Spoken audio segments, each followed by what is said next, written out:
Information is power.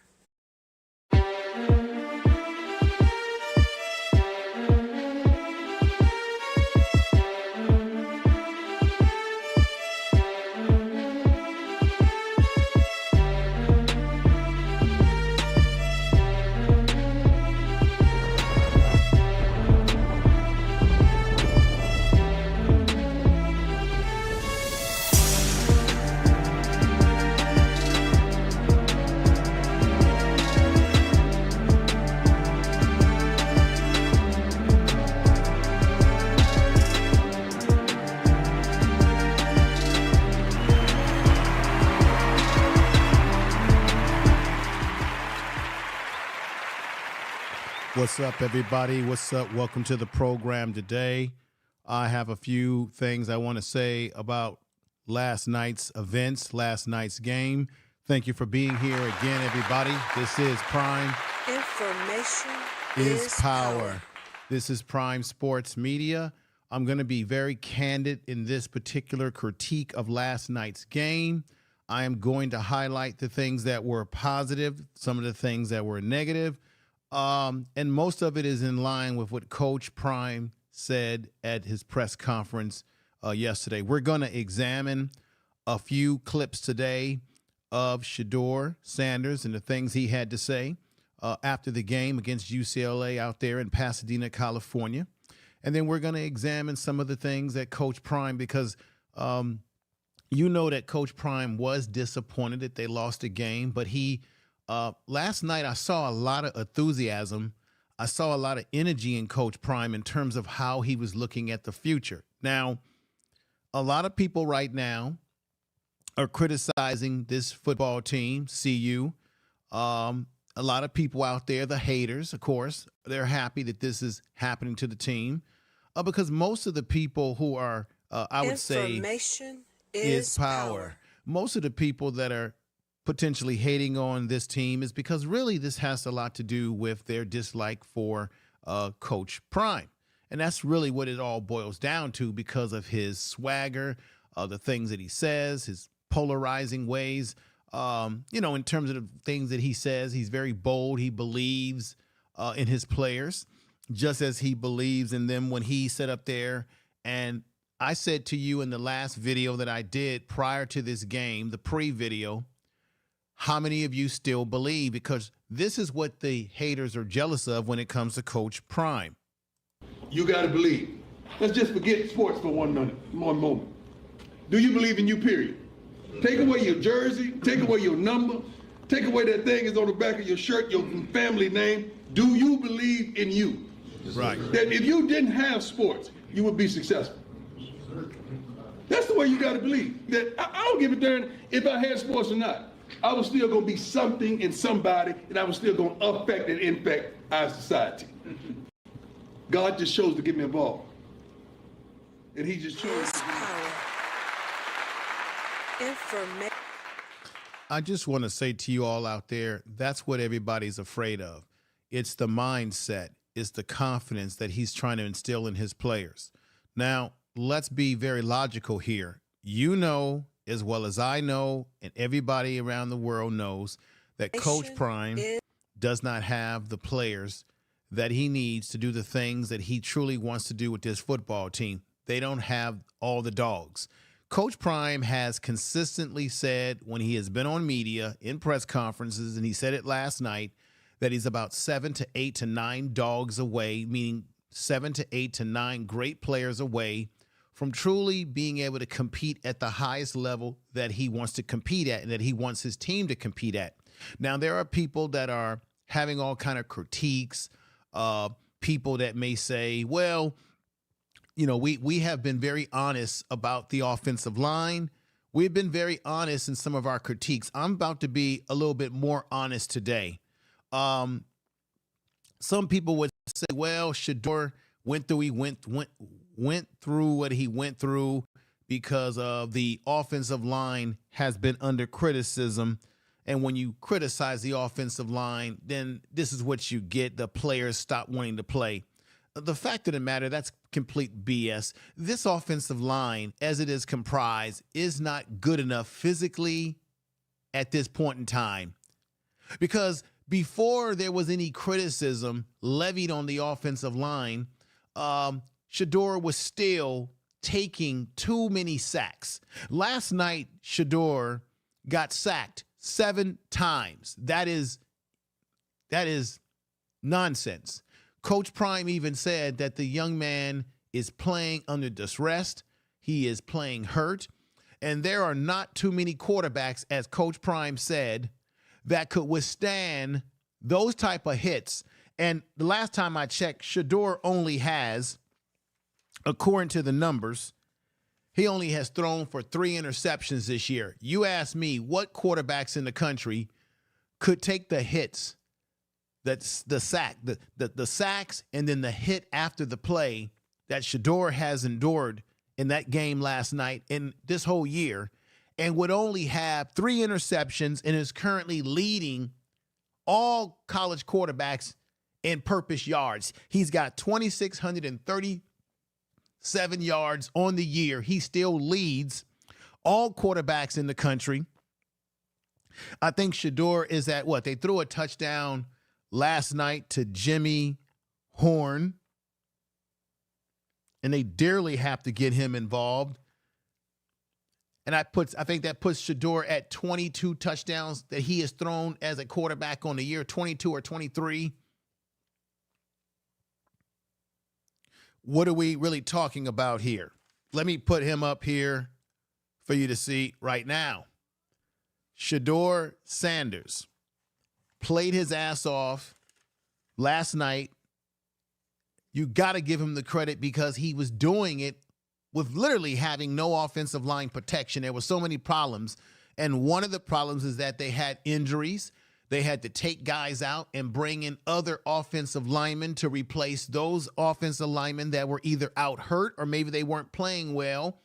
And Coach Prime said, look, next man up. But what we're seeing is that the problem with this football team, and it's always been the problem with this football team, ladies and gentlemen, is in the trenches, particularly the offensive line. The offensive line is the heart of a football team. If you don't know that, you don't know football. And if the heart of the football team, which is the offensive line, cannot protect the quarterback, cannot battle in the trenches consistently or enough to give the quarterback opportunities, or enough to open up a running game, and Coach Prime admitted it on his press conference, that they have not been able to run the ball because the offensive line has been the problem. When you put a man out there and you run the ball and you go 1-15, 2-15, 2-13, what happens is it causes you to have to pass the ball. I have said this in all of my videos.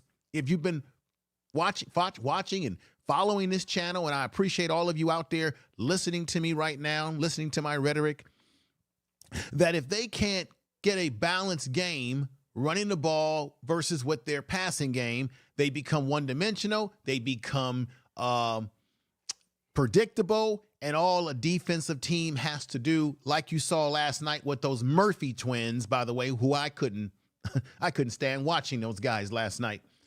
Those Murphy twins did what? They pinned their ears back and said, we're going to stand up. If you notice last night, UCLA didn't even have their defensive linemen put their hands in the dirt. They were standing up in a linebacker stance and just having at it. And every time you turned around, Shedeur, who took 7 sacks, he took all type of pressures that was causing him. And at some point in time in the game, Shedeur was limping. I want to know what your thoughts are. What is your belief here? Because the truth of the matter is, and this is just the truth, Shedeur sustained way too many hits last night. He was limping around, doing what no one else could have done under the situation, but this is dangerous. And the reason why it's dangerous is because I don't know how long he can continue when they've got Oregon State, ain't no pushover team. They got Arizona to deal with. They still got to deal with Utah. These are teams that can play defense. These are teams that can lay the wood on you. Let's stop making excuses. There's a lot of theories about the offensive line. Some people would say that, well, the offensive line can't protect Shedeur because maybe they need to get in the film room and do more studying, more video view, and what have you. Then there are people that will say, well, no, it's not because they don't have the ability. It's not because of the film work or study work. It's just that the offensive line isn't what we would say up to speed to protect Shedeur because they're not very physically talented. Some of you in the chat room, let's do a vote right now. I appreciate you being here, because I'm going to say this again. This offensive line on this football team, it doesn't matter if you according to CJ in the chat room, he left a message saying that this is what happens when you piss off the offensive line, that somehow that the criticism that the offensive line has gotten has been primarily from people on the outside criticizing them. I don't know if you've been following this properly, CJ. Shedeur has never thrown his offensive line under the bus. He didn't even throw them under the bus last night. So what are you talking about? It is mainly people in the media that have critiqued the offensive line. It is those of us on social media, myself and many others, who have questioned the offensive line. And for you in the chat room, and I appreciate you all here, let's take a vote. Do you think that this offensive line has problems because they're not talented? If you believe it's because they don't have the talent, then put a 1. Do you think that this offensive line hasn't been doing well because they're not getting enough study in the film room? They're not watching the videos. They're not getting their techniques down properly in practice. If you believe that that is the reason, put a 2 in the chat room. Get the algorithms moving over here. It's been a while since I've been live because they've been on a bye for a whole week and a half, right?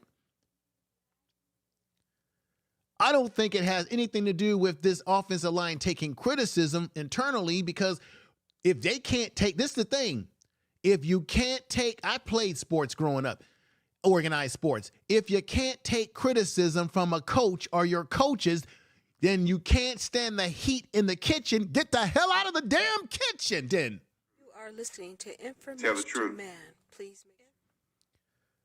You shouldn't be in the kitchen. Tell the Is truth. power. Tell the truth. Information.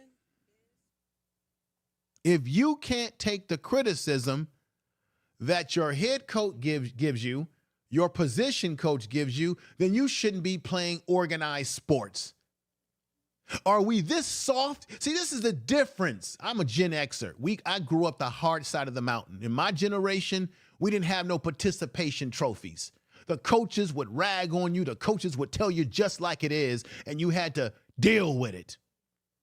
So if you're going to say that the offensive line didn't protect Shedeur because they're pissed off because of criticism, then they've got no business playing college football at the Power 5 level, because you're going to get plenty of criticism from the media and from the coaches because they're not playing well. If Shedeur Sanders is the most sacked quarterback in the history of college football currently, which is an embarrassing statistic that they're not proud of, if he took all that hit last night, and you're telling me, well, that's because of the criticism that the offensive line has been taking. Well, where did the criticism come from? It comes from the media. It came from those of us on social media. And Coach Prime has made critiques. Coach Prime has not singularly thrown throughout this season the offensive line under the bus. He said it's all players that have to be held accountable, and the coaches got to coach better. Shedeur didn't throw him under the bus. So if these players can't take critical critique, then you should not be playing football because it comes along with the territory. If you can't stand the heat, get the hell out of the kitchen.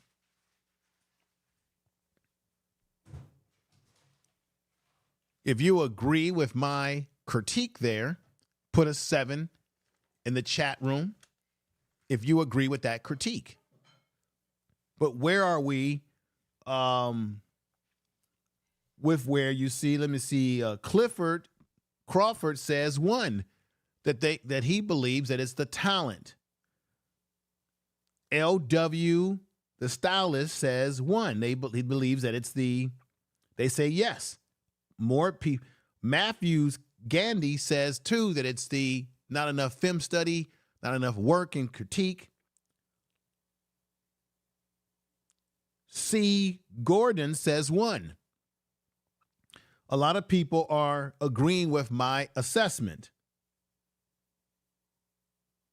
Let me see who else we have in here. We got King Rich. We got TD Jackson. King Rich comes in with a 7. Yeah, put those 7s in there because I think that's the bottom line. Come on now. This is not little league football. This is not high school. We can't if you got players on a team that can't take some critique, then they can't play at the next level. Because in the NFL, you all know this, when you don't play up to level, what do they do in the NFL? They waive you, they cut you, they trade you. That's the name of the game. We're not here to coddle nobody. The bottom line is Shedeur couldn't do. Look, they could have very well won that game last night against UCLA if the protection was just a little bit better. I'm talking about just a little bit better. As horrible as it was, I got to be honest about my critique here. Shedeur took on too many hits last night. Too many things that were happening. Here you got Shedeur Sanders, and you've got Travis Hunter kicking back in at the Rose Bowl. And I got to be honest, isn't it great to have Travis Hunter back in the fold? Did you all see what he did last night? Did you see how he snatched those interceptions? The man had 4 tackles, 2 interceptions. Overall, he has 3 interceptions for the year. Just imagine what he could have given this team against USC and other opponents if he was able to play before he had the injury. He was fantastic. Let's give him a clap. Information is. I just think that he was outstanding last night. He put it all out there. Coach Prime said that people were ragging on him because of the performance against Stanford, but he said he had faith in Travis Hunter. He knew that Travis Hunter would, with some more conditioning under his belt, that he would be just fine. What we noticed last night with Travis Hunter is that he was in great condition. He is clearly a man amongst boys on the football field. When healthy, when able to execute, as we know that he can execute when given opportunity. And I really appreciate Travis Hunter, having him back and what he did last night. So we got to give him credit for what he was able to do under those harsh circumstances last night. I'm going to go over another thing that I want to say to you, everybody in the chat room. I appreciate you here. And I will be reading your statements as well. Matter of fact, let me go in here real quick. I don't want to hold everybody all day, but I certainly want to make some points here. New Legacy Martial Arts Academy says it's neither 1 or 2 run the damn ball. Sean Lewis ran the ball once in first quarter and twice with 6 minutes and 20 seconds in the fourth quarter. They should have ran. Yes, they should have ran the ball, but we're going to hear Coach Prime today. I got the clippings from the press conference. I clipped it up very nice and easy. And he did talk about the frustration that he is having with the fact that they could not run And he realizes that it's making them a one-dimensional team, which in turn is hurting Shedeur in terms of the hits that he's taking. But let me give some credit where credit is due. Given all the things that happened last night, the defense did show up, but it was the offense. Let's be honest. It was the offense that did not show up in a way to support the defense. Even Coach Prime agreed to this. Because what they did to a very good UCLA team, which was ranked 23rd in the country in the rankings, top 25 rankings, is that they managed to get UCLA to turn over the ball 4 times. And usually when you have turnovers, you're going to lose the game. So CU was able to get them to turn over the ball 4 times. How'd they do it? 2 of them were interceptions by Travis Hunter, ladies and gentlemen. Okay? Travis Hunter showed up, showed out yesterday, did what was necessary to win this football game. I mean, to play is good. They didn't win the football game, but he did what it took. What I'm really trying to say is he did what it took last night for them to potentially win the football game. That's what I'm really trying to say there, folks. Excuse me. Because those 2 interceptions of those 4 turnovers that they were able to generate, 2 of them came from Travis Hunter. And then the rest of them were fumbles. They were able to defensively get out there, put some hit on this team, and cause turnovers. In this case, 4 fumbles.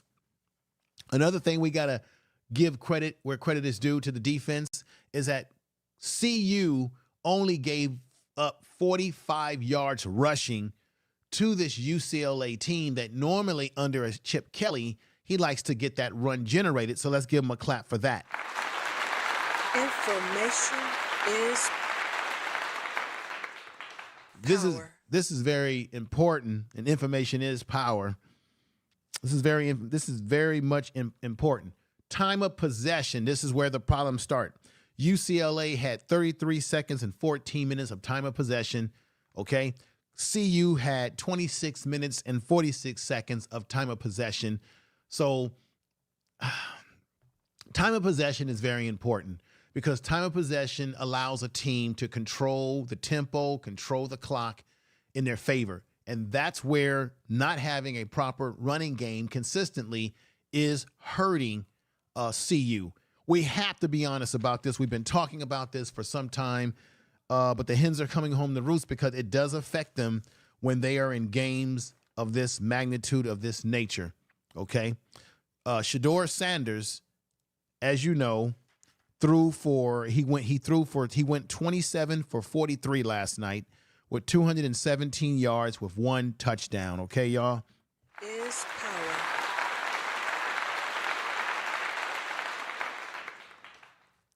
And I got to be honest, I hated seeing Shedeur take those hits last night. You could see that he showed a lot of guts.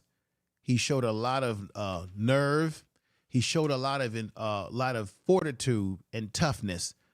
But he shouldn't have to go through these things, is what I'm saying, because at some point we're lucky that this man is not out for the year.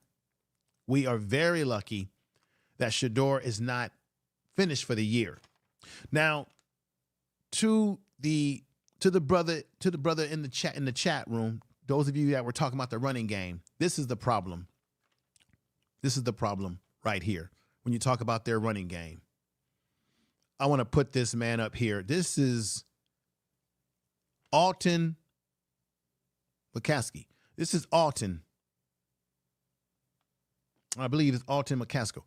This young man who transferred from Houston, who was recovering from an ACL tear. This is what he did last night. You cannot do this.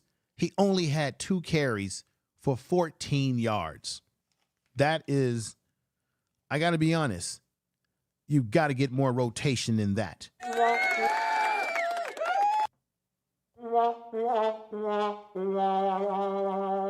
I'm not clapping for it. I'm giving you that. that's not going to work. You've got to generate more running game. You got to get this young man involved. This young man was one of the top freshmen before he got hurt when he was playing in Houston, and you all know that. So I want to know, why did he only get 2 carries? I know that they were at some point in time, the score was 6-7. So it was still a manageable game. 6 CU, 7 UCLA. So why did this man only get 2 carries for 14 yards, and it appeared to be only playing when the game was damn near over? And then we have to come to another young man who I really like, Dylan Edwards. Okay? Dylan Edwards, as you know, or may not know, Dylan Edwards, oh, man, this is tough, y'all. This is very tough. Dylan Edwards last night got 4 carries for 12 yards only. That's not good. And it's not because he's not good. It's because he's not getting enough carries. He got 4 carries for 12 yards. He got 2 receptions. They got the ball to him 2 times for 12 yards. Overall, he leads. Keep this in mind. Overall, Dylan Edwards is the leading rusher on this team. Overall for the season, he leads them with 262 yards. That's what he has for the season. When you combine the 2 running backs, it just isn't good enough, ladies and gentlemen. The coaching staff have to get these young men involved more than it appears that they are. And I want to know why that is. I want to know why. What do you think in the chat room? And Coach Prime had a lot of respect for Chip Kelly last night. He really feels that he's a great coach. I guess they're friends, so you saw a lot of respect between them last night. He has a lot of respect for Shedeur Sanders. He has a hell of a lot of respect for Shedeur Sanders last night. And overall, Chip Kelly has respect for what the young man, because I think he tried to recruit him, or Coach Prime said he brought him to a football camp down in the Southern California area. So Chip Kelly at one point in time might have been interested in recruiting this young man, okay? We know that Jimmy Horn last night had a slow start to the game last night for himself, but he did end up getting 1 touchdown near the end of the game, even though it was in a losing effort. Jimmy Horn had 6 receptions for 35 yards, ladies and gentlemen. His longest catch last night was for 18 yards in the effort. We had Antonio, who's the bigger receiver, had 2 catches for 18 yards. Longest catch was 12. That's Antonio, who is the bigger receiver on this team. Let me see if I can put up a reminder for you. I want to say this. Savion, who I thought was injured or came back from injury, did not make much noise last night in the running game either. So either they're just not getting their players involved in the running game more consistently, or they're just giving up on the run too early in the game. And by the time they are behind against their opponent by however the points are that they're behind, then at that point they become one-dimensional, trying to come back in the game because they're down by many points. So therefore they go away from the run. I don't understand right here. You see my man Cavassier Smoke. What is going on with the personnel with CU? Why is there not a greater rotation in the personnel? What do you all think in the chat room? As I thank you all for being here. I appreciate you all being here, taking of your time on a Sunday. I want to give you a clap, all of you.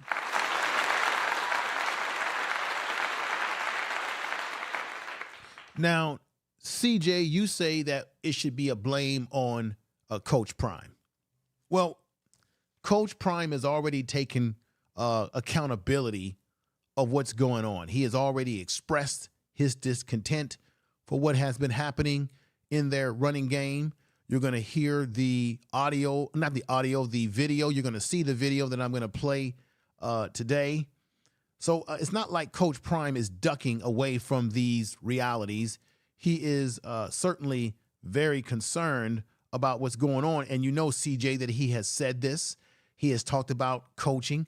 And it's not just Coach Prime that you should be pointing a finger at, because he has done his job as a coach to motivate them, give them opportunity.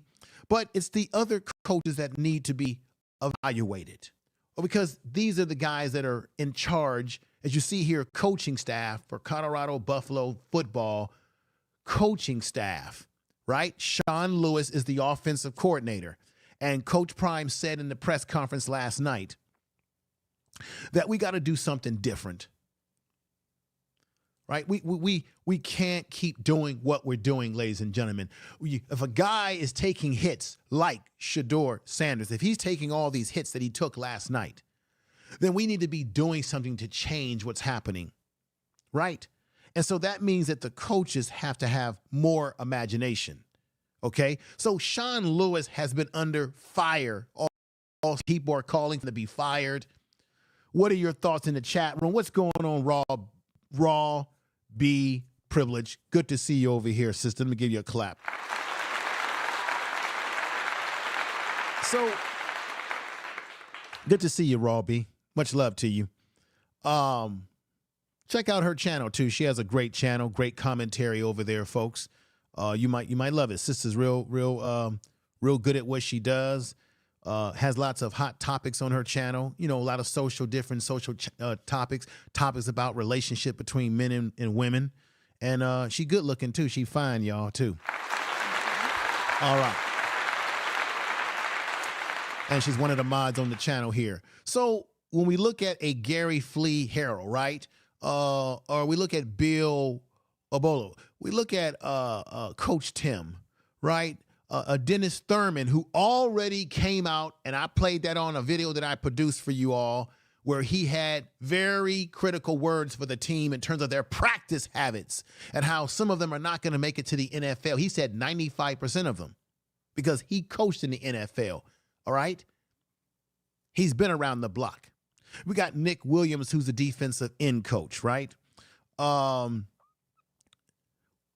Coach Hart, Charles Kelly, Kevin Matthew. It has to be all coaches who have to be held accountable, right? As well as players that are not doing their job as well, ladies and gentlemen. Would you agree or would you disagree? Let's be honest. Let's tell the truth and shame the devil. Tell the truth. Information is power, folks. So we have to be realistic in our critique of this football team, what they're capable of and what they're not capable of. The bottom line is the offensive line, as Coach Prime has even said, and you're going to hear this, they're just not up to the level that's necessary to give Shedeur the kind of protection that he needs. And I don't want to hear this stuff about, well, they played like that because they've been taking criticism. Let's stop crybabying. That's crybaby stuff. This is football. If you can't take the critiques, get the hell out of the kitchen. You're going to be critiqued.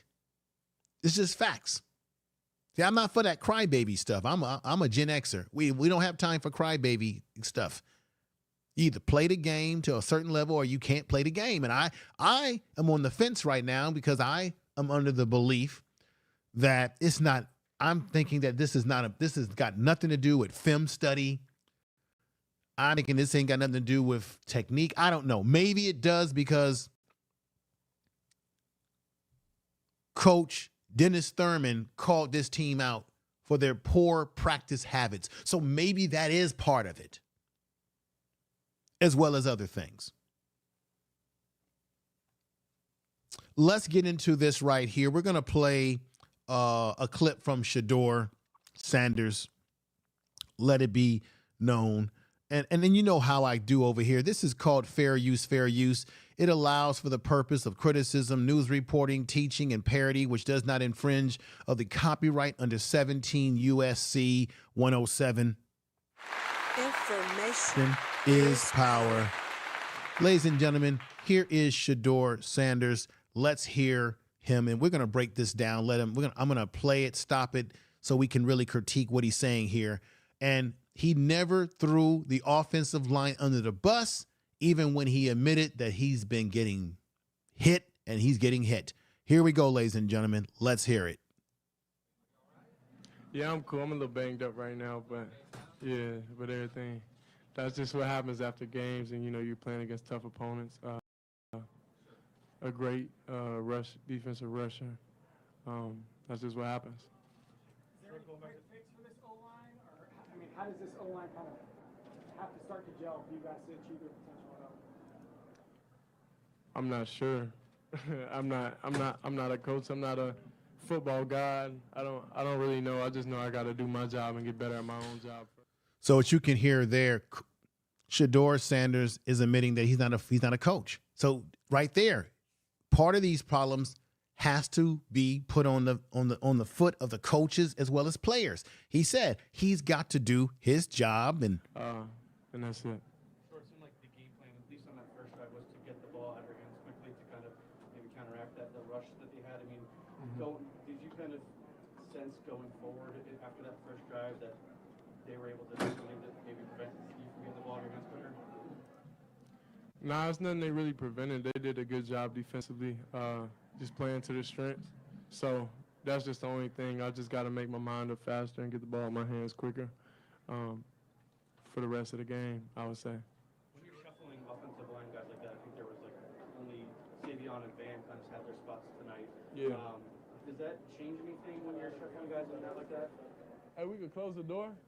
Hey, we could close the door.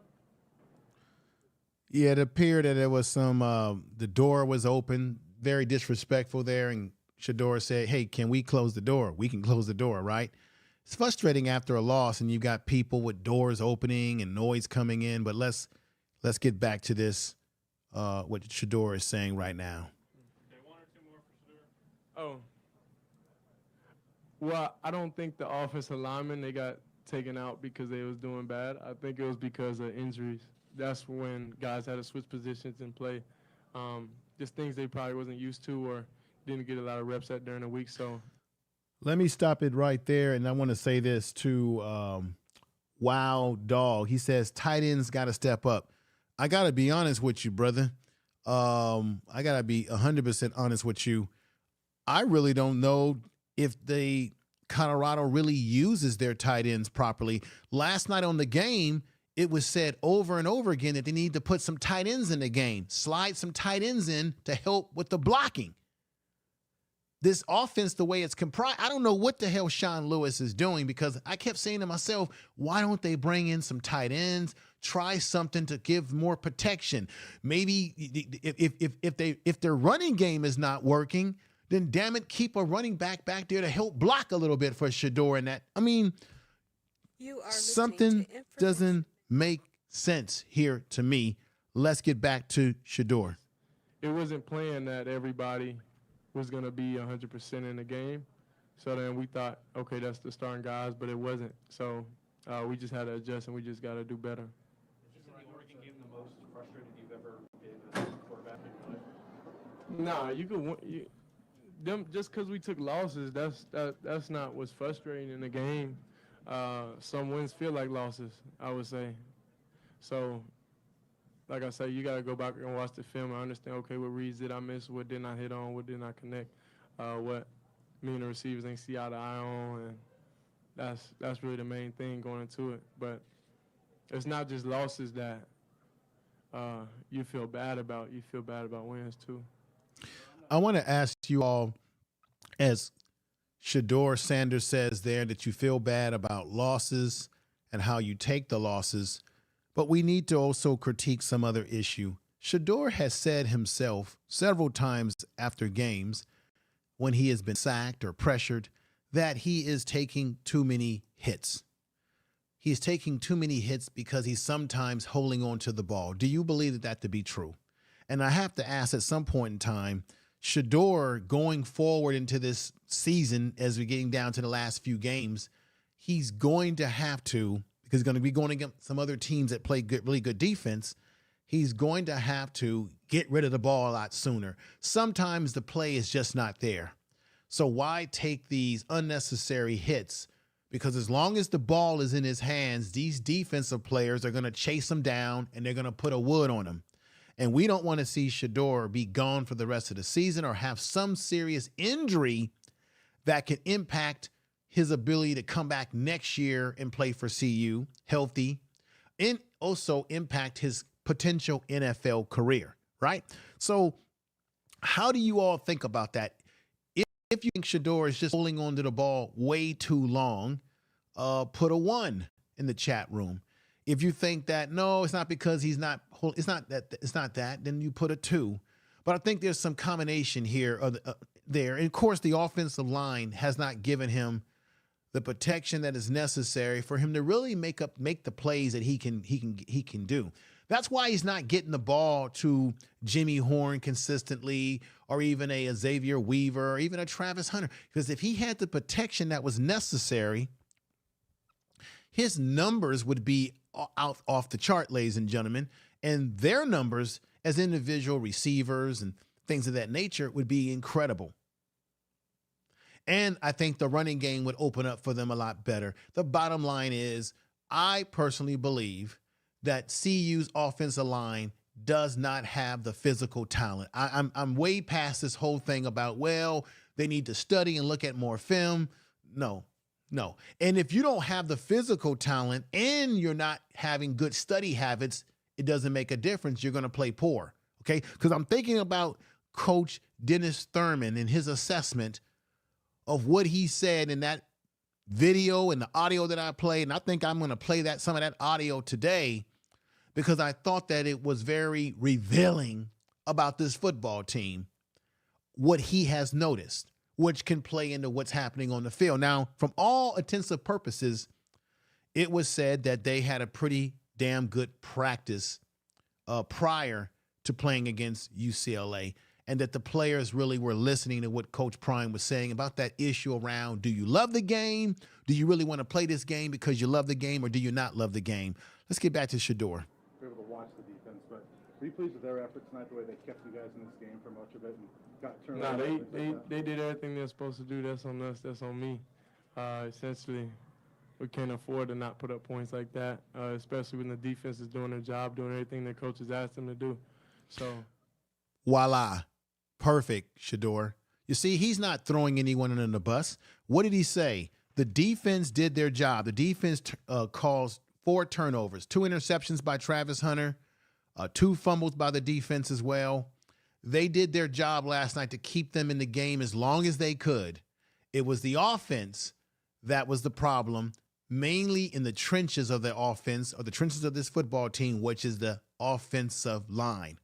And because they could not generate more points and more offense, it kept the defense on the field longer than they should have had to be, and therefore, eventually, UCLA was able to take over and do what they did. So Shedeur is telling the truth right there and shaming the devil. Information is power.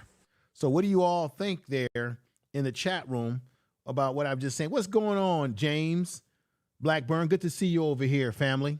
Good to see you in the chat room. Good to see everybody over here. It's the offensive line every damn game. That's the problem. Trade to Texas. Let me see. Let me pull up some stuff on my board here. Let me go over here and let's pull this up real quick. See what folks are saying. Minister and speaks. No, the edge of the line was the problem. The edge of the line, right? Edge of the line. Well, the edge of the line, whether it be the right tackle, your left tackle, I get what you're saying. Your guard to your right guard, your left guard.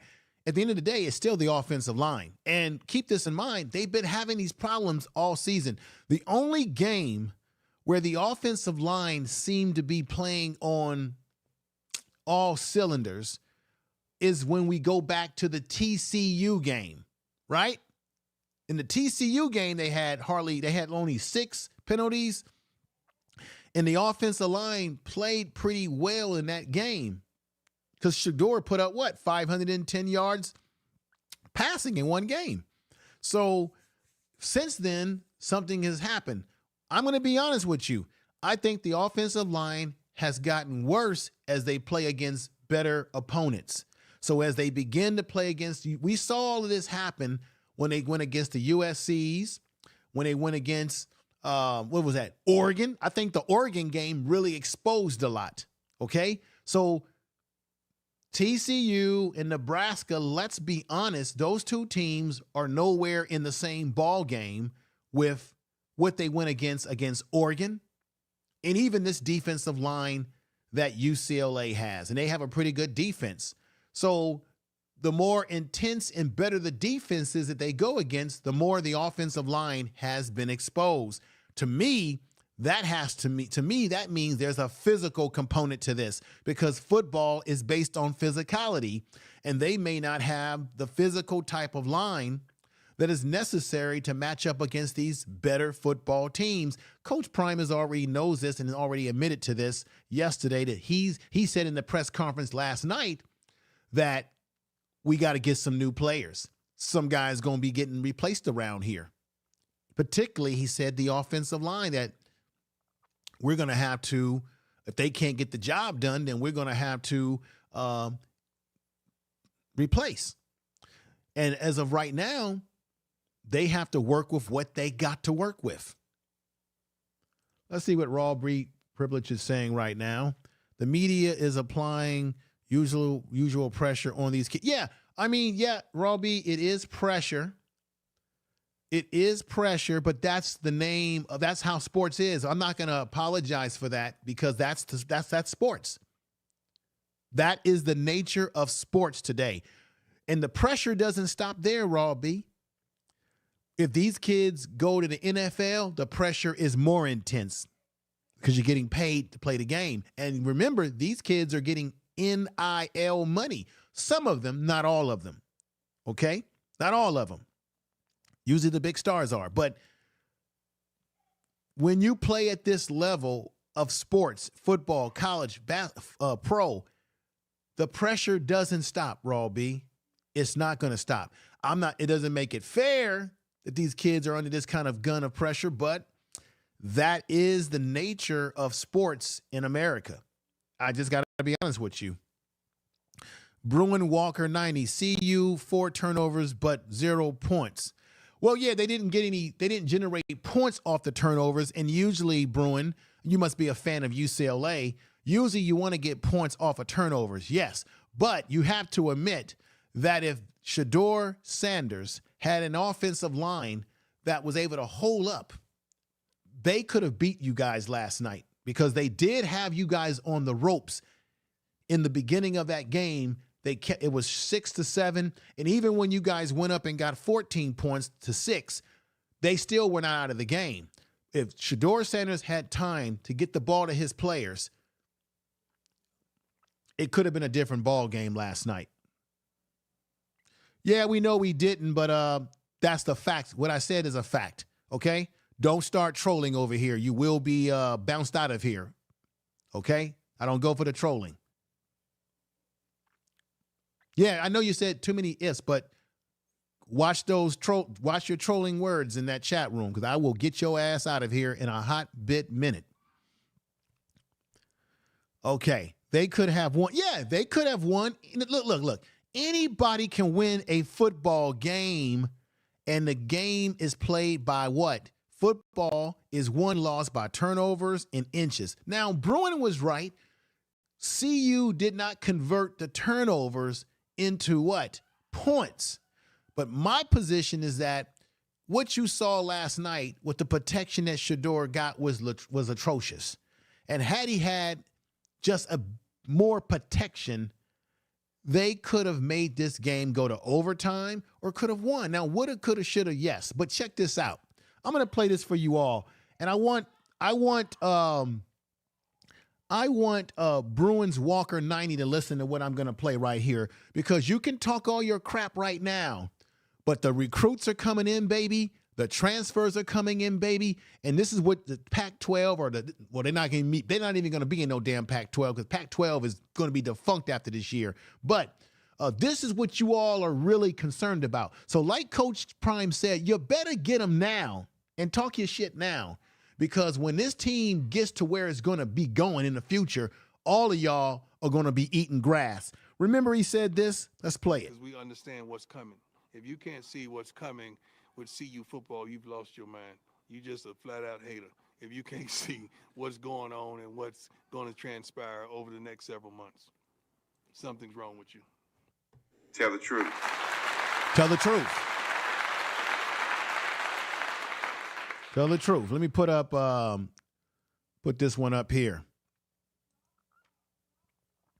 Okay, James Blackburn says they win that game if they had a little bit more better protection and the skill set from the line. Yeah, from the online they need. Yeah.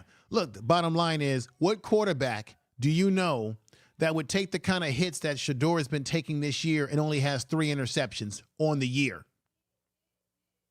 There ain't no quarterback in the Pac-12, and I don't care if it's my man Williams from USC. No quarterback in the country right now, playing right now, would be able to take the hits that Shedeur is taking and put up the numbers that he's putting up still and have those only 3 interceptions. Then there's nobody. There's nobody. Let me see what my man Wild Dog is saying. He says UCLA fumbles were forced picks. Picks were taken, not bad throws. Wild Dog makes a very good point. They simply forced the fumbles through good hits, and they simply took the picks away through Travis Hunter making things happen last night. You're absolutely right, sir. Let me see what my man D Time is saying right here. He says, Prime Sports Media, we can make change to produce 3.5 yards per carry. Yeah. Sir, I totally agree with you. It can be changed, but would you agree with me that running the football is a mentality? It's an attitude. It's an in the trenches. I'm going up against one man, motto. I've got great heart. I'm going to take my heart, my nerve, my sinew against you. Wouldn't you think that it has to start in the trenches, where it starts with the offensive line saying, we're going to knock this guy off his block, and then the running back having the heart and the ability to say, I'm going to break this tackle. I'm going to hit this hole at the right time. I'm going to understand how to follow my proper blocking, when to speed up, when to slow up, when to hit the hole, when to trust my offensive line. But the question is, do they really trust their offensive line?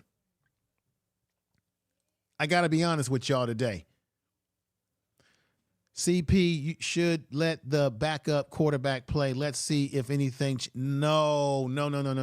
I disagree with that. You don't want the backup playing. There's a reason why he's a backup.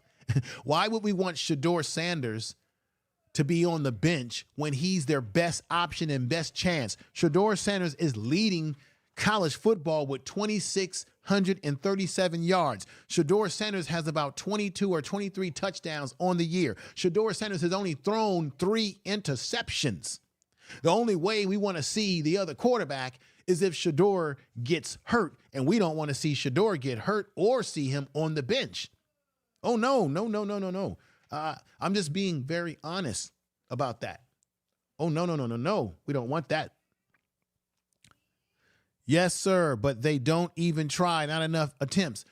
And guess what, sir?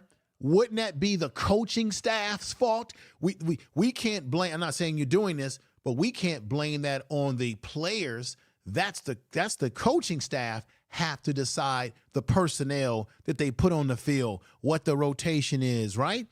They have to do that. That's where we have to say the coaching staff may be failing in their job to get the proper players in at the right time. Because anytime Alton has only got 14 yards for 2 carries the whole game, something isn't right. Anytime Dylan Edwards only has 4 carries for 12 yards for the entire game, something, in my estimate, doesn't smell right.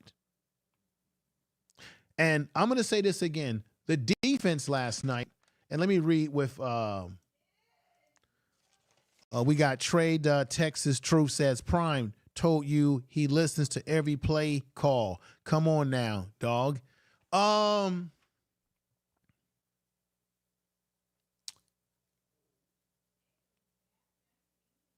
Would you agree that mistakes can still be made? All coaches can be making mistakes. Everybody, players are making mistakes.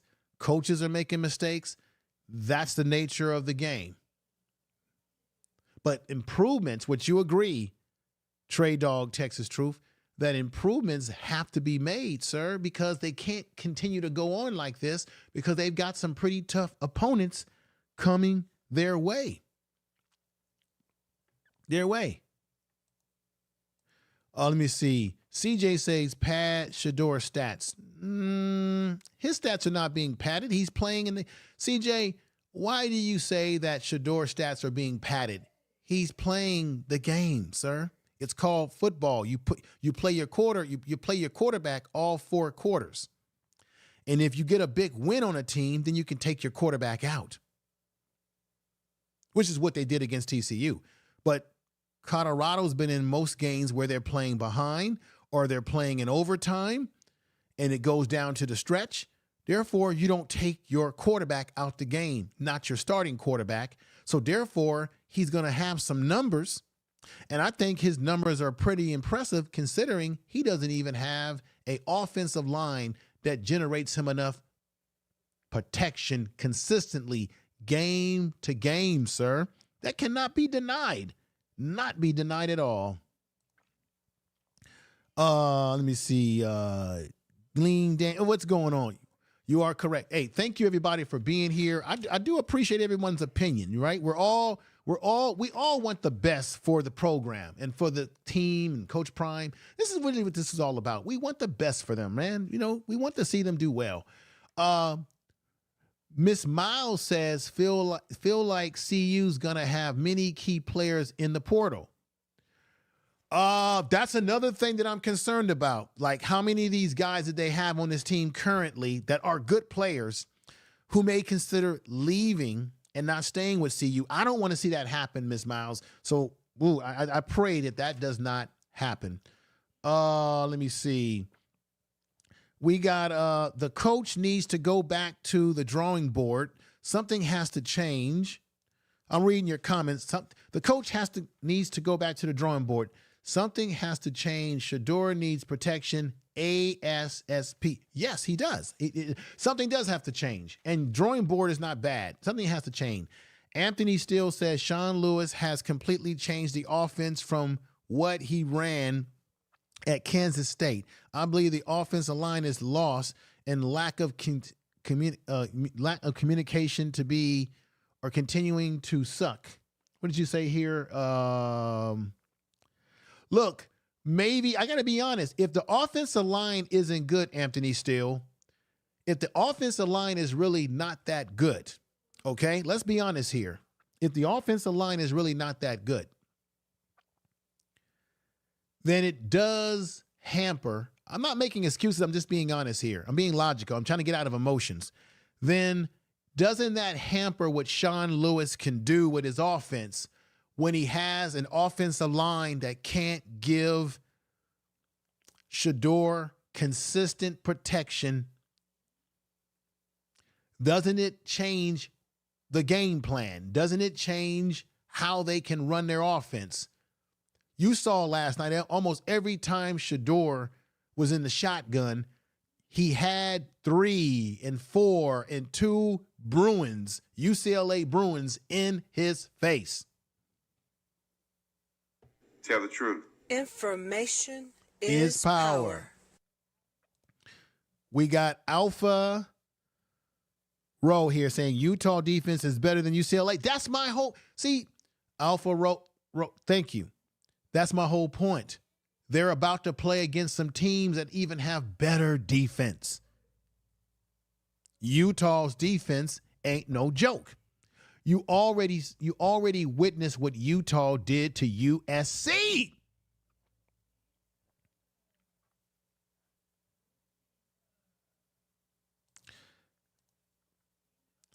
Trey Dog, Texas Truth, thank you. I hear you. I'm with you. I'm not against anybody in the chat room. I'm with you. We can have an honest critique here. Coach G, what's going on? Give me a clap. Coach G, what's going on? I appreciate you coming over. I'm just trying to have an honest dialogue without the emotions, right? Let me see. Coach Bill and his players need to speak up and let us know how they, yeah, I think they need to speak up. Let us know how they feel. I'm not saying that they should do a total rebellion or something. I'm saying they got to make changes in these next 4 games that they're getting ready to play. They've got to make some adjustments. Alien, let me put this on here again. Let's face it, hell never been able to do it in Colorado. Let me see here. There was somebody I wanted to put up. We got Coach Rod here who says, get Dylan on the Coach Rod, I've been saying that. Have you been looking at my videos, brother? I have said that in all of my videos. When I do these pregame videos, I have said exactly what you said. They've got to get Dylan Edwards on the edges, get him in the open field, run screens, line him up as a receiver. Use him the way the 49ers use McCaffrey when they line him up as a receiver. Put him in the slot. Put him in a slot position, have him running crossing routes, use his speed, right?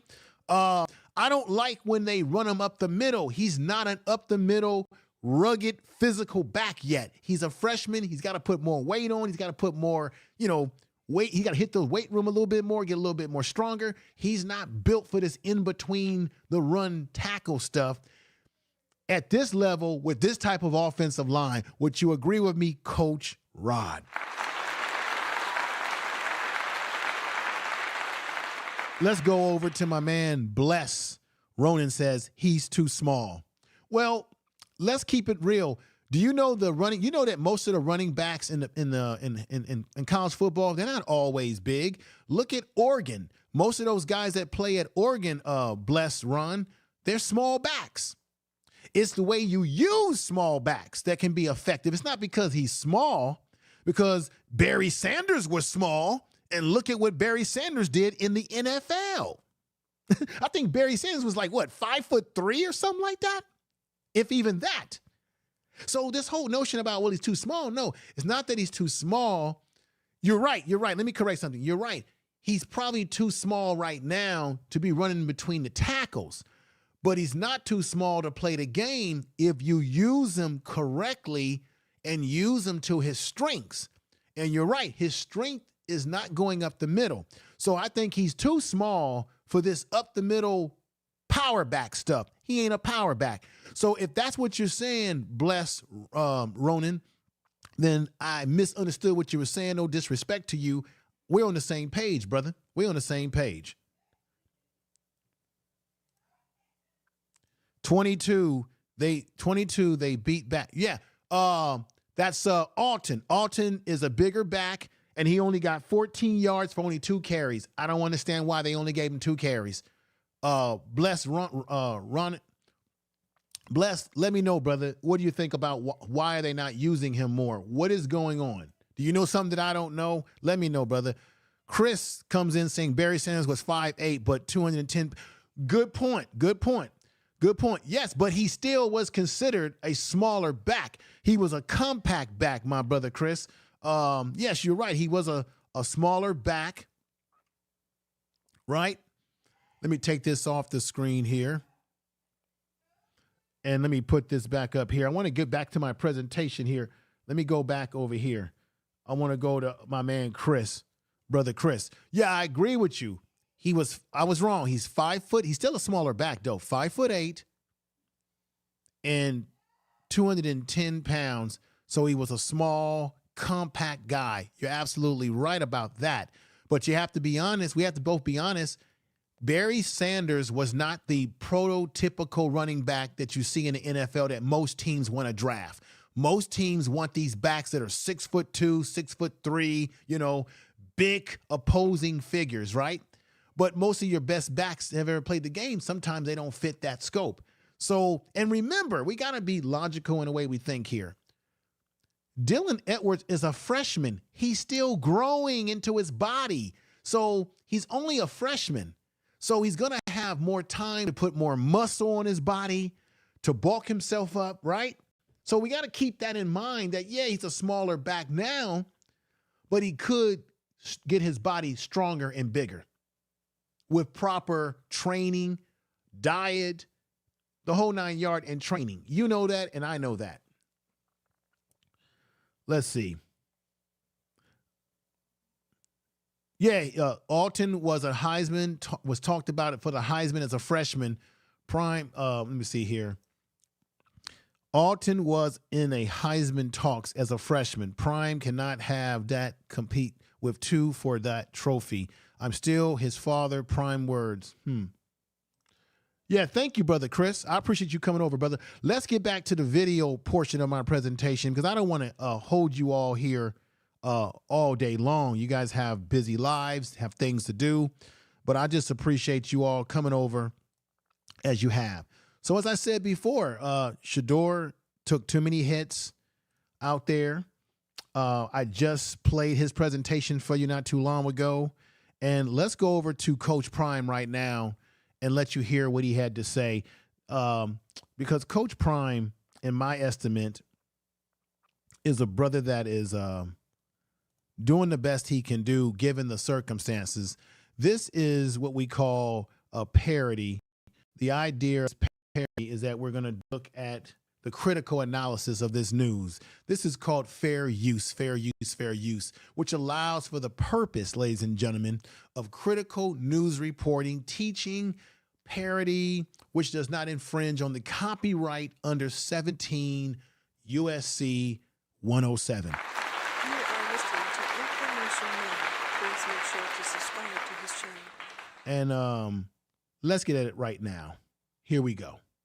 I'm proud of these young men. They hung in there as long as they could. Offensively, we got to improve. You see that.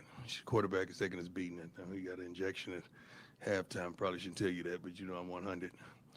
And just to block some of the pain. Did you just hear what Coach Prime just said, ladies and gentlemen?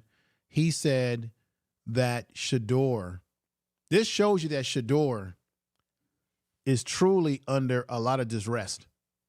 He said that Shedeur had to take a shot last night in order to numb the pain that he was going through. This is real stuff here that he was going through in his play against UCLA. That to me concerns me already, that they had to put him under the needle last night to get him through that game because he was dealing with a lot of pain. That does concern me and should concern you as well, that had to be the case. He said that he should have not told everybody that, but that was the case for Shedeur Sanders. Let's get back to it. Next few days off so he could at least be mobile. So he'll get the next few days off, folks. Feel it tonight. We got to do a better job of protecting him, running the football. I know we had a couple linemen go down, but there's no excuses. Got to be next man up. So we got to have enough depth to be able to. As you can see, as you can hear right there, Coach Prime, because we want to make sure that we're right here. There were linemen that went down yesterday, and he had to put new linemen in. But let's be honest, even with those linemen that went down, Shedeur has still been having problems with protection before those linemen even went down. Let's be honest about it. Accomplish the goals that we set out to accomplish. Special teams, Mata was terrific. Mata was unbelievable. That is who he is, so that's a highlight of the special teams, and they covered tremendously well as well. Defensively, we fought our butts off. We made some key mistakes.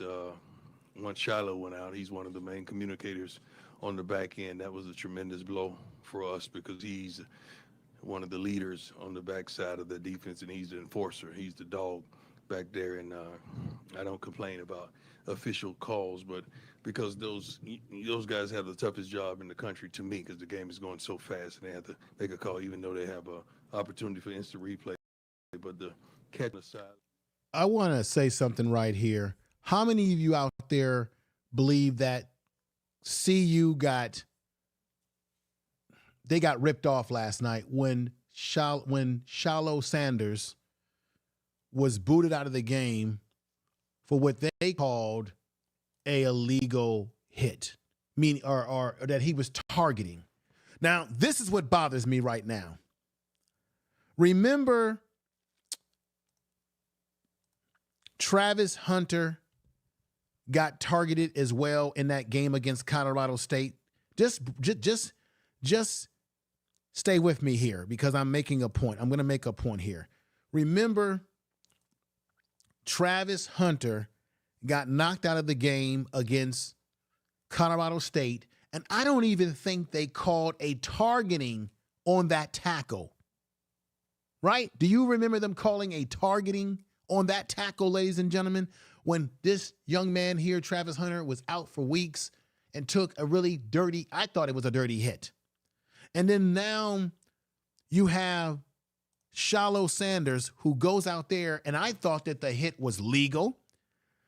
You do know that when guys are tackling each other, they have helmets on their head. They can't move their heads away. They can't detach their head. The head is there. There's gonna be some hits. But the hit that he put on the guy was with his shoulder. He didn't go at him and spear him with his helmet. Shedeur Sanders came at him with his shoulders. And I thought it was a legal hit. How many of you thought it was a legal hit last night? If you believe that it was a legal hit, put 7s in the chat room right now. Tell the truth. Because I thought that that was a sham last night with that particular issue. I think Shedeur, who right now, he used to lead the team in tackles in the safety position with 36. Right now, Trevor Woods, who they just converted from safety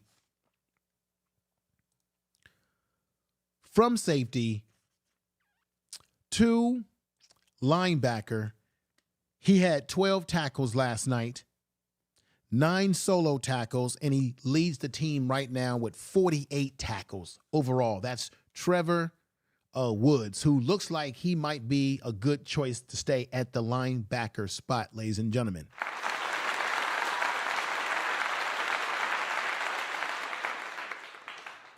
Let's go back to the video clip right now. Targeting for Shedeur. I'm still questioning those things, but if it is what it is, I think they had a tremendous bearing on the outcome of the game, because when you lose a safety of that caliber, who's the quarterback of the defense, that's a tremendous blow. And that play on the sideline, I think that was a third down, would have been off the field as well. So we got to do a lot better, not only offensively, defensively, as well as coaching the game. And I'll take the full responsibility for that. I got to address those issues that we're having as well.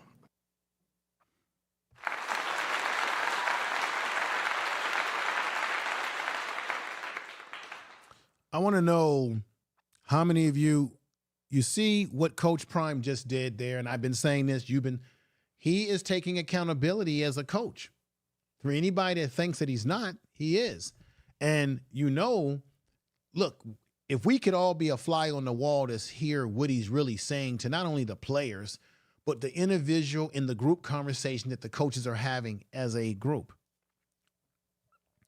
I think going into next season, you're going to see some changes on this CU. That's my prediction, that there's going to be some changes. You're going to see changes with players coming in, maybe players going. And you may see, I'm just saying you may see some changes in the coaching personnel. Who knows? Coach Prime knows he's going to have to make some changes with this football team to make this football team more competitive. But like I said, again, this is the first year And I want to remind you all, this is the first year of this program. These players haven't played together. CU, keep this in mind. Let's keep the emotions out of it and use logic. CU is a team that was put together, comprised of what was it? 84 players were brought together. This is a team that was comprised of people. Let me get some water here. This is a team that's comprised of guys that have been brought together who never played with each other. This Colorado football team is playing against other teams that have played together for 2 years, 3 years, guys that have gelled, guys that have been in the same offense for a number of years with the same coach, the same cadence from their quarterback. So you got to keep those things in mind. If I'm right about that, put a 7 in the chat room. We definitely have to keep those things. It's not making excuses. It's just being honest about what we're dealing with here when we look at the CU football team. Okay? Let's go over here, folks. This young man I really have a lot of respect for. This is Xavier Weaver. Last night, he got 5 receptions. 5 receptions for 86 yards. His longest catch last night was 45-yard long. That was that real big explosive one that he got. Okay. And I think this is the key young man here that they got to continue getting him involved. Let's give him a clap.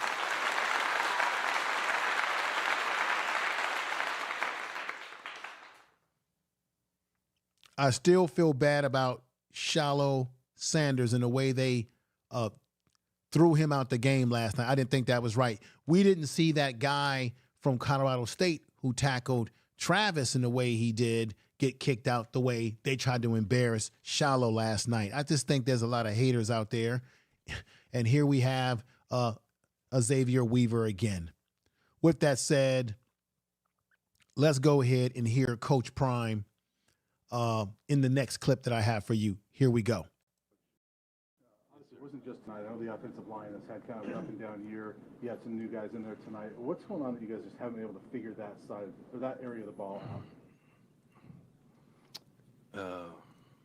Depth. Not only depth, killer instinct, want, desire, will, athleticism. The hardest thing to acquire is linemen. So when people have a good one, you rarely see linemen jump and go to different schools. I think we have some guys that. Did you hear what Coach Prime just said, ladies and gentlemen? He said part of the problem was the will, the desire, the dog in them. And I have said this myself, and many people have said this, that the hardest thing to acquire on a football team is the offensive line. Offensive linemen, there's just not a lot of them to go around because most of them, when they go to when you have a good offensive lineman who's playing at another school, they don't tend to transfer. If you notice, during the transfer portal, there wasn't a lot of big name offensive linemen that were leaving their chosen school to come to CU or any other school. Most of your top offensive linemen are not leaving because why? They're getting playing time. They're good. They're great players, and they're usually guys that are going to be on their way to the NFL very soon. So that's a hard area to build your team around. It takes more time to get an offensive line to gel. And he said a key thing: you need guys that have heart and will, that's going to have some dog in them. Coach Prime realizes he may not have those kind of guys on this offensive line. It's going to be good with a little seasoning. But overall, we just don't have the fight or the passion to do what we want to do. I'm a little biased because I'm his father, but I think we have the best quarterback in the country. Facts. Shedeur is the best quarterback in the country going under this type of circumstance. And Coach Prime has made it very clear. It's about the dog, the fight, and the passion. He realizes they don't have it. Now, some would say, oh, it's the film study. But he's the coach. He knows what's going on.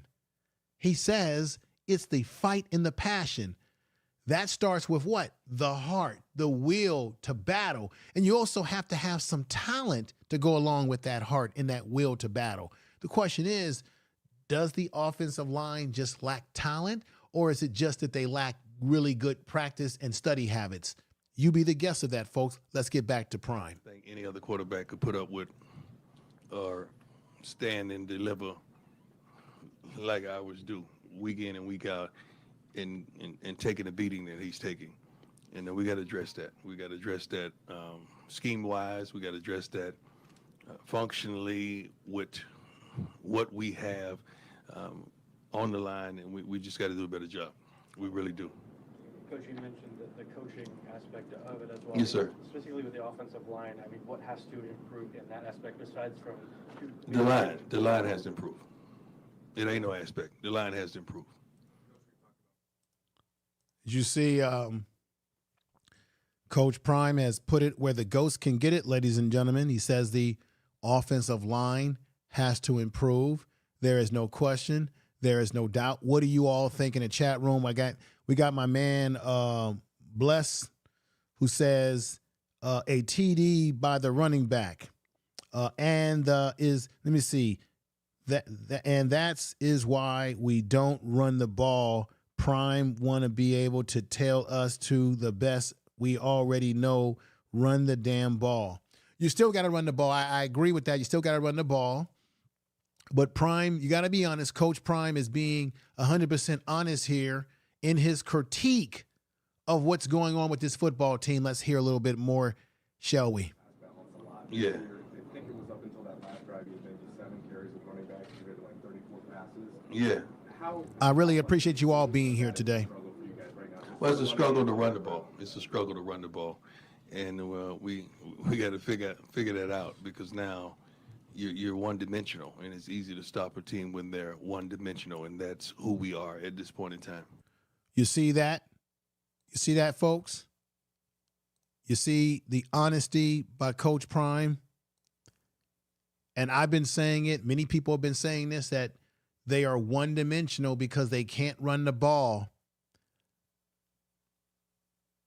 And when they can't run the ball, it makes them predictable, and therefore Shedeur Sanders will take a beating like he did last night against UCLA. It's a damn shame. Could follow up on that? Could being able to commit to that, you talked about wanting Commit to what? Running the ball. Could that help? I think we committed to it on a first down, and we was 2nd and 15.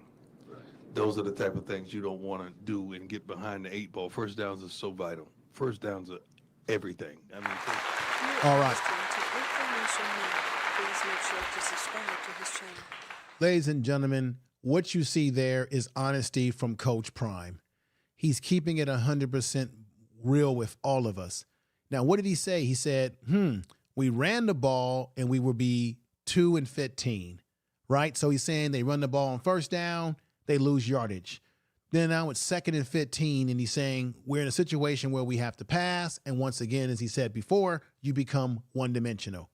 But this is the thing that has to be understood, ladies and gentlemen, that even when it seems that your running game is not getting anywhere, you still should not, this is what most people say, that you should not abandon the run, that you still have to continue to keep trying to generate run, even when it seems like it's not working.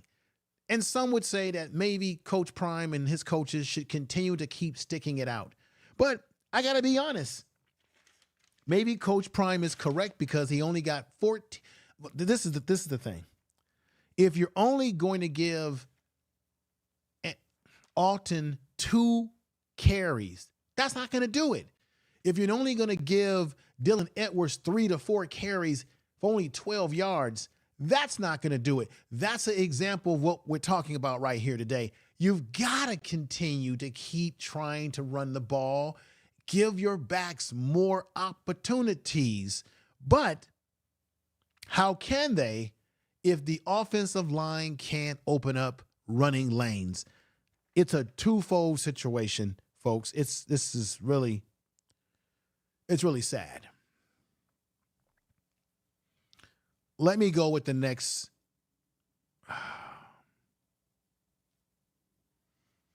I really hate to do these critiques like this because, you know, you want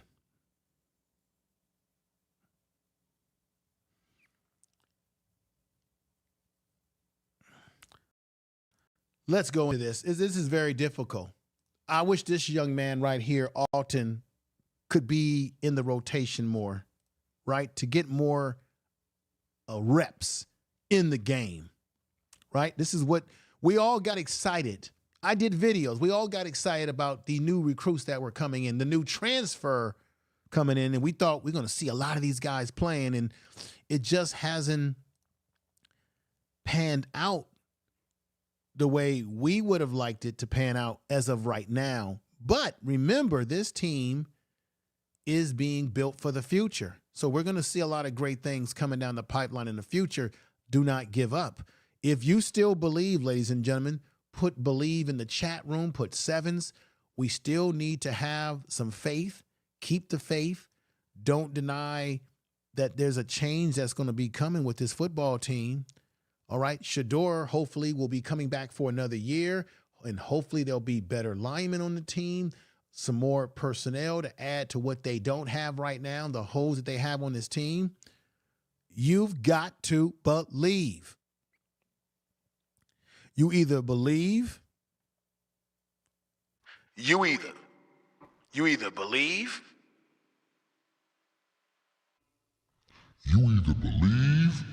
or you don't believe.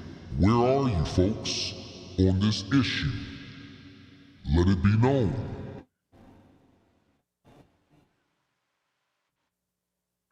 So let's tell the truth about this. Tell the truth. Information is power. You are Let's really be honest. Let's go to Coach Prime's next press conference clip. Here we go. Travis is Travis. I keep telling you that. He's the one kid, not the one, it's multiple kids I don't concern myself about their play and their attitude. Travis is going to bounce back. I knew he was going to bounce back. You know, he was coming off an injury, and he was taking the offensive side of the ball a lot more serious than he was taking the defensive side of the ball when he first came back. And he just had to, you know, reset because he didn't go home on the break. He stayed, worked out, trained, and got his feet up under him and watched film intently and studied the nutrients. information is power. I just wanted to say this. This man, Travis Hunter, this young man is of a different breed. You heard Coach Prime say that he stuck around when most kids took their little time off, and he worked on what he needed to work on. This is why you're looking at a young man who's going to be going to the NFL very soon. Of course, he's got to stay healthy because last night we got a scare where it looked like he got hurt again at some point in time. Got to be concerned about his injuries when he's playing these both ways like this. But he showed up and showed out. He got 2 interceptions, 2 major interceptions last night, 4 tackles last night. Last week in the loss to Stanford, remember he caught 140 ball. He went for 140 catches, yards in receiving. He did not stand out as big in receiving in this game, but he stood out defensively when they really needed him to. So I really have a lot of respect for Travis Hunter and what he brings to the table. Let's go back to Coach Prime right now. He gave you a Travis Hunter performance. 4 games. Ariel's up. 4 games left. How do you? Ariel's up. Regardless of whether or not you agree with the call or not, what did you say to Shiloh when you were walking off? That he got to keep it low. Just keep it low. If you keep it low, it's no question. I believe that he was not in fault because he turned his shoulder all the way around. He always does. He knows how to hit. And I told him I'm proud of it. He was having a heck of a game. He was being dominant on the defensive side of the ball. And I was proud of him. You know, I'm sorry this transpired, but I'm proud of his effort. I don't ask my kids to be the best on the field. I ask them to give their best, and he gave us his. Information is power. Ladies and gentlemen, once again, I'm going to say again, that call against Shallow last night was a complete sham.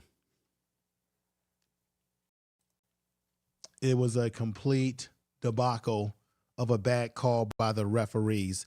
I did not appreciate that call, or did I agree with that call last night. I thought it was some BS. If you thought it was BS too, put sevens in the chat room. I appreciate all of you being here and rocking with the channel like you're doing. Thank you all. I wanted to put that in the chat room. Thank you all for being here. I want to give you all a clap.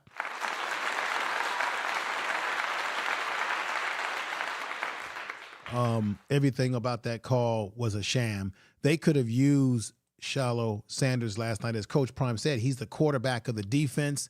He keeps everything rocking in the back of the defense in that secondary, and they dearly missed him when he was taken out. And who knows, he could have made the difference last night. Shedeur could have gotten a pick six.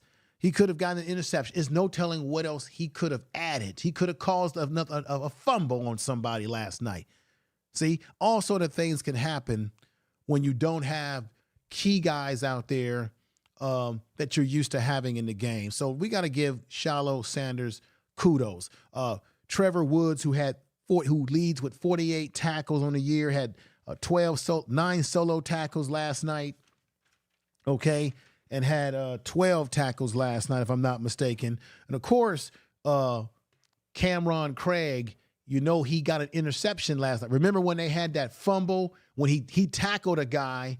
The guy fumbled the ball, and then everybody was all piled up together, and they gave the ball back to CU when UCLA was moving forward. That was Cameron Craig, who you see to the far left. And, of course, you see Shedeur right there in the middle in the locker room there. And, of course, Trevor Woods. So let's give them a clap.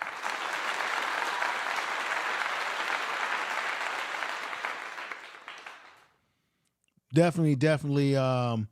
It was this game, although they lost, the defense did show a lot of heart in some areas of that ball game last night.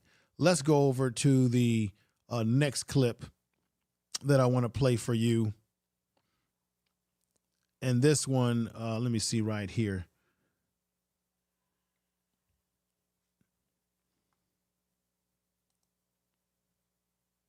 Let's go with this clip right here. At a fast pace, because unlike many other first-year coach-led teams, there's a tremendous expectation for us, and we would love to meet those expectations. I think we were close. I mean, we did some wonderful things. You could see what we have and what we're building, and you can see the need. So just like recruits, you don't think they're watching TV and they see the needs that we have. It's very easy to understand this is what we need, and this is the type of quarterback that we have. So I'm happy with what I see for the future. I really am. I know we got our butts kicked, we lost today, but I'm happy with what I see in the future, because you can see how close we are to being what we desire to be. Did you hear that? I wanted to play that because near the end of the press conference last night, he ended the press conference with something positive, which is he sees that there is some light at the end of the tunnel. He sees this program getting better. He sees these players. There's potential on this team. There are guys on this team that really want this, that have the heart, that play with heart, that love the game. So he's seeing that. Once again, they went up against a really good UCLA team ranked 23rd in the country. They have also a good defense, and they were able to play with this team for a certain period of time in this game where it was 6-7, then it went 6-14, and of course things got out of hand when they came out of the halftime into the second half of the game, and there were some things that did not go their way, primarily the way that Shedeur was being under duress the whole game last night, especially in that second half. So Coach Prime is seeing the bigger picture of the possibilities of where this thing could go. Let me play. I think I didn't play this one right here, but let me play this one right here.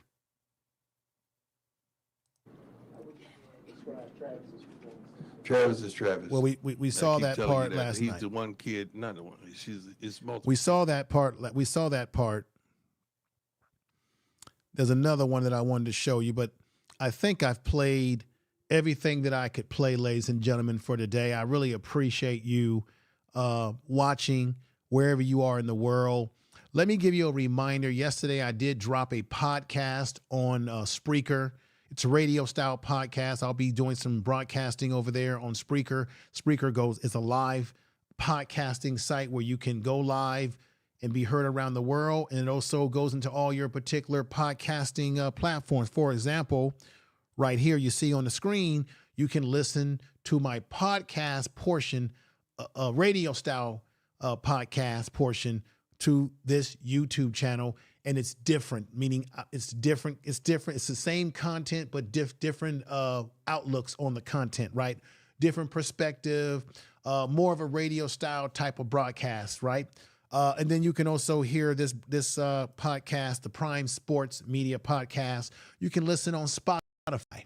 So I dropped a new episode yesterday during the game, and I'll be dropping episodes. I'm going to be uploading episodes or going live over there quite a lot. Okay. And when I go live on Spreaker, there is a chat room where people can come in and listen and talk and what have you. And I can see what you're saying over there on Spreaker. And I'm also on, so I'm on Spreaker. I'm on Amazon. Prime Sports Media is on Amazon podcast. I'm on, Google, Google Podcast? It's on iHeartRadio podcast as well. I dropped the episode yesterday, but and I have two other podcasts on there that are kind of old, but the new one is on there. You'll recognize Coach Prime's face with the glasses. I'm going to be dropping frequent podcast over there, dropping that into the community tab and dropping it into the Facebook page. Make sure that you go over to the Facebook page. It's called Prime Sports Media. And I got about, 78,000 people that are following that page. I'm able to put video over there and other content that I'm not able to put into the community tab of this channel. You say, what is a community tab? If you go into this channel, on the page of this channel, scroll into community, click into that, and that's where I post memes, I post pictures of players, I post pictures of Coach Prime. I do that and more on the Facebook page. Video over there, all types of content over there that you will definitely enjoy. So go over and follow me, follow this whole family over on the Facebook page, 78,000 over there. I also want to thank you out there for putting us at 26,000 and growing on this channel. And keep watching the YouTube shorts that I upload. I'm going to upload some more content over here as well. A lot of issues to talk about. I really thank you for being over here today. If you got value out of this broadcast, definitely make sure you like this video, share this video on all your social media, let people know about the channel. Really appreciate you all. It's going to take time for this team to get where they need to be. Would you agree? Would you agree that Shedeur Sanders, should I say, needs better protection? I'm concerned for his health going forward in the season because Coach Prime admitted that they had to shoot him up with something so that he could get out there and play. Folks, I'm very concerned about that, okay? Because that means he's playing in pain, and he's probably feeling that pain this morning. Let's look at their schedule going forward, if you don't mind.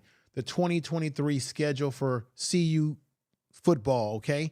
So right now, they just had a game against UCLA. Their next game is November the 4th against the Oregon State. Oregon State is not a joke, y'all. They play fierce. I watched them play last night. Then the next game on November the 11th will be against Arizona. They are no joke. They play fierce. Then we've all heard about how good Washington State is. November 17th, they will be taking on Washington State, okay? And we've heard about how good they are. Then the last game of the season, which will be a very difficult game. And remember, these games are going to be played, if I'm not mistaken, they're going to have to travel to these places to play these games. I think they're playing Utah on the 25th of November. That's right after what? Right. That's right after what's that? That's Black Friday, around the Thanksgiving season.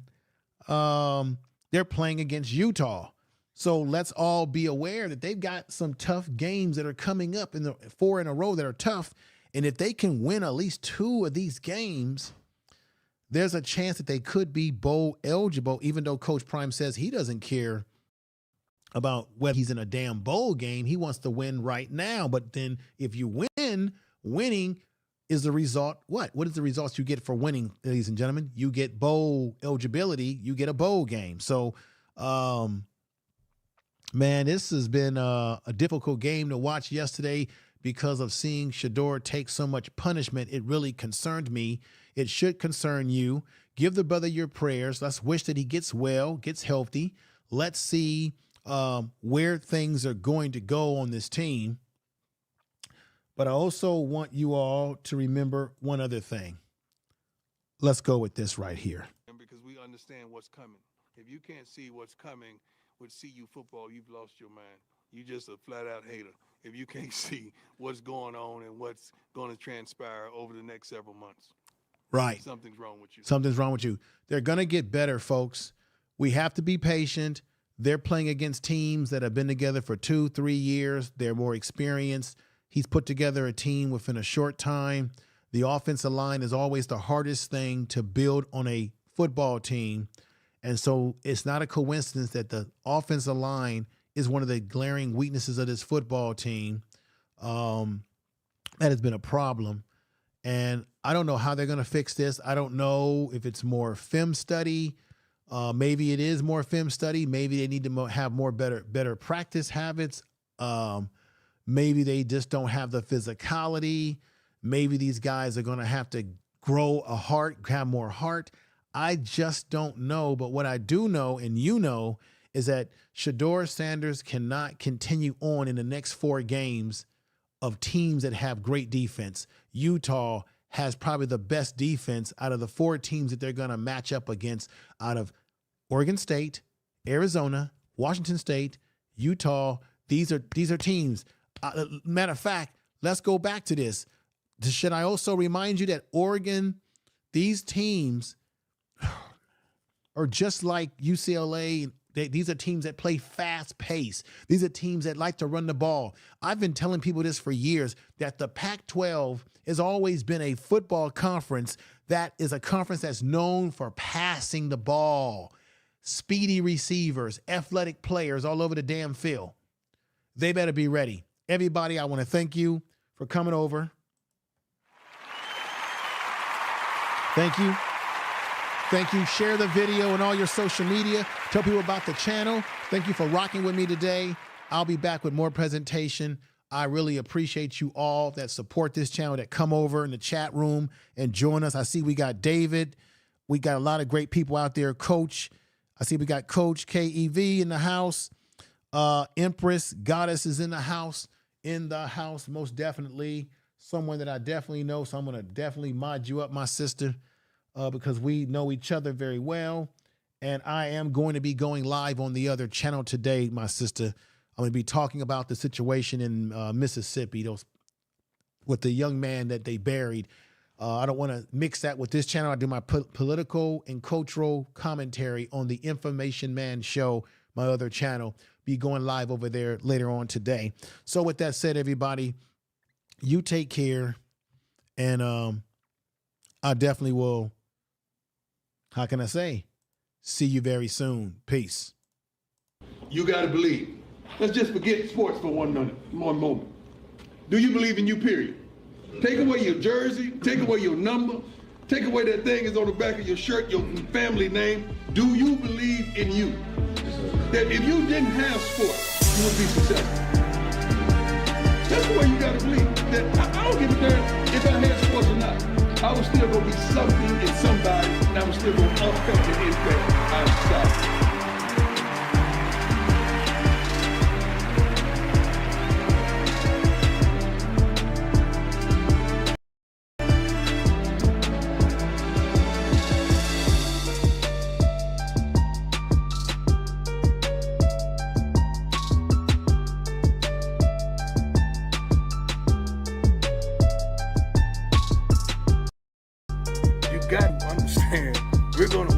right now. Not later. Right now. I don't know if y'all know it, but we're going to win. I don't know if you feel it, but we're going to win. I don't know if you can see it, but we're going to win. You got to understand, we're going to win right now. Not later. Right now. I don't know if y'all know it, but we're going to win. I don't know if you feel it, but we're going to win. I don't know if you can see it, but we're going to win. You got to understand, we're going to win right now. Not later. Right now. I don't know if y'all know it, but we're going to win. I don't know if you feel it, but we're going to win. I don't know if you can see it, but we're going to win. You got to understand, we're going to win right now. Not later. Right now. I don't know if y'all know it, but we're going to win. I don't know if you feel it, but we're going to win. I don't know if you can see it, but we're going to win. You got to understand, we're going to win right now. Not later. Right now. I don't know if y'all know it, but we're going to win. I don't know if you feel it, but we're going to win.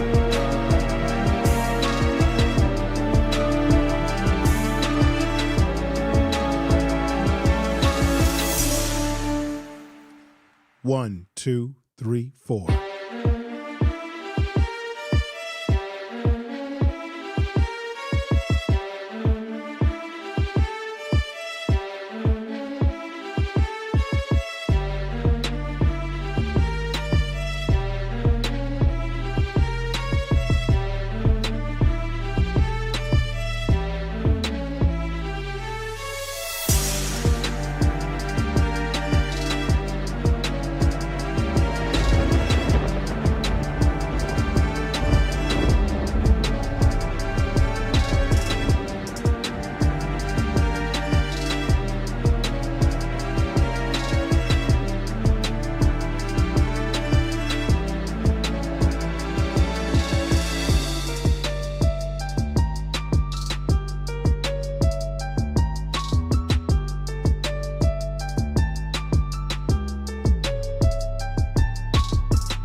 Information is power.